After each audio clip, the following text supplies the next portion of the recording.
Hi there, welcome back. Okay, let's very briefly look at what I consider to be the mistakes right off the bat that are leaping out at me. First of all, age old dance music technique, the kick and sub bass, all those ultra low elements should all be in mono. Not only is that kick sub combo not as good as it could be, but just looking at the channels here, I can see that I've in no way ensured that I'm dealing with a mono input. Even the EXS itself is not set to mono. Okay, so that's a bit of a red flag.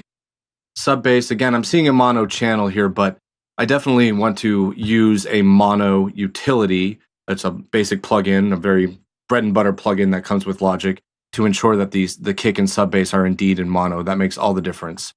So that right off the bat is bothering me. Levels are coming in too hot. When I just kind of look at, let's go to the more core of the track here and just sort of look.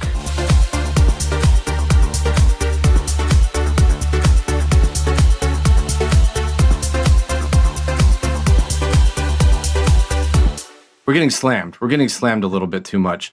And now this is one of those things that's really hard to wrap your head around. And I've talked about it a bunch before in my other videos, but what happens is that loudness is really a symptom of clarity. Okay, so when you have too much gain coming into the mixer's getting pushed too hard, and it's actually making the track kind of limit itself and compress itself. And all of a sudden, it doesn't have the bounce and the dynamic vibrance that we want. So you're going to notice that as we adjust and fix this mix, that these levels are going to come down, and the track is indeed going to sound louder. Now, I want to say that again, the levels are going to come down and the track is going to get louder. That is definitely something odd to wrap your head around, but it's super real. Okay, and there's a few weak tones in here. There's a few little things in here that I'm not sure are the best sounds ever.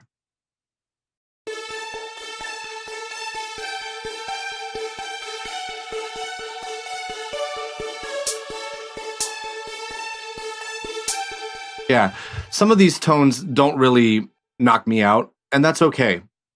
What happens sometimes is we end up in this situation where do we want to bring in a new sample and change the texture and the character of the song entirely, or do we simply just want to maximize and bring the best out of the sounds that are already there?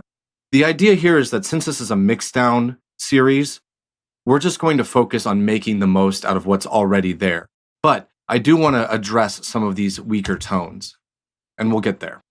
Next thing is a lot of these audio regions, these incidentals and stuff right here, some of the swooshes and sweeps and audio files and whatnot, they're not gained down. And what I mean by that is they're coming in extremely loud. Like, for instance, you can see how big and how heavy duty that waveform is. And what I did was I brought the fader way down over here. Well, that's not really how we want to work. What we want to do is, especially with these incidentals and stuff like that, we want to jump up here and go to this gain area and just gain it down so that it's maybe minus 8.1 or something like that. Now you can see that's a much healthier level, in which case I can bump this back to 0 and start from there. So let's see, that is off the bat something of a concern of mine. Okay, we're just going to put it back where it was. And yes, there's just some simple stuff that, you know, right off the bat when this comes in, I think these plucks are too loud.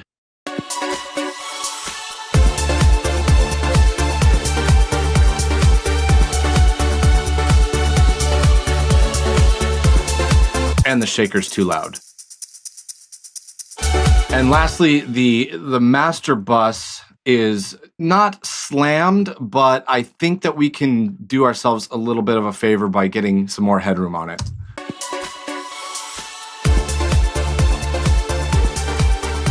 Believe it or not, that's actually a pretty healthy bounce. If you're licking the red, that's definitely not too much cause for concern. But you'll notice that I have just this real simple chain of the UAD stuff. There's a real basic maximizer and limiter. Not doing much, but they give me that sort of more powerful up to the glass thing when I'm starting to hit a certain point in my productions where I want to hear what it's going to feel like when it's got a little bit of a mastering chain in place. And also just having a limiter is good there too, to protect everything from your ears to your speakers. You never know when you're going to have something come out of nowhere and just blast you. But anyway, when we look at the levels,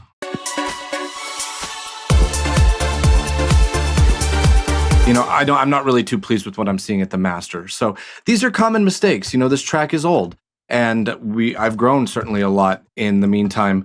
But these are the types of tracks, these are what I'm seeing commonly from folks who are just getting their wings with being a producer, and they're good at writing, they're good at arranging, they're good at choosing tones, but something in the mixdown is not clicking for them. So that's, again, what this is all about. So those are the mistakes off the top of my head on first glance. Let's move forward in the next video.